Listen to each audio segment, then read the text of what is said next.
IAS, ఐపీఎస్లపై CM Revanth Reddy చేసిన వ్యాఖ్యలు ఇప్పుడు హాట్ టాపిక్ గా మారాయి. ఏసీ గదిలో కూర్చొని పని చేయకుండా పైరవిలతో సమయం గడుపుతున్న అధికారులను ఉద్దేశించి ఆయన చేసిన విమర్శలు సంచలనంగా మారాయి. ముఖ్యమంత్రిగా ఉంటూ ఐఏఎస్ అధికారులను ఒక్క తప్పు చేయాలని అంటారా అని ఆగ్రహం వ్యక్తం చేశారు బండి సంజయ్. అవినీతి చేయొద్దు, తప్పులు చేయకుండా చూడాల్సిన ముఖ్యమంత్రి దిగజారి మాట్లాడతారా అని మండిపడ్డారు.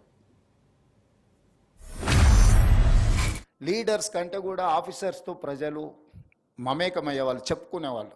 ఎలక్టెడ్ రిప్రజెంటేటివ్ అయినాక మారుమూల ప్రాంతాలకు వెళ్ళినప్పుడు, సార్ 30 సంవత్సరాల క్రితం సో కలెక్టర్ మా ఊరు వచ్చి మా సమస్యను విన్నాడు సార్, మా సమస్యను పరిష్కరించిన. ఈరోజు పదే పదే నేను ఇన్స్ట్రక్షన్ ఇస్తున్నా. I told my chief secretary to record there service book, field మీద పొమ్మని.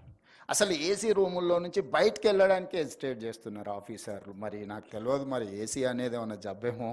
ప్రజల దగ్గరికి వెళ్ళినప్పుడు, అంటే ఒక ఐఏఎస్ కానీ ఐపీఎస్ కానీ డిస్ట్రిక్ట్స్ను హోల్డ్ చేసినప్పుడు వచ్చిన ఎక్స్పీరియన్సే రిచ్ ఎక్స్పీరియన్స్. ఐఏఎస్ ఆఫీసర్లు 4 తప్పులు చేస్తారట. అంటే ముఖ్యమంత్రి తప్పు ఏమని చెప్పినట్టే కదా.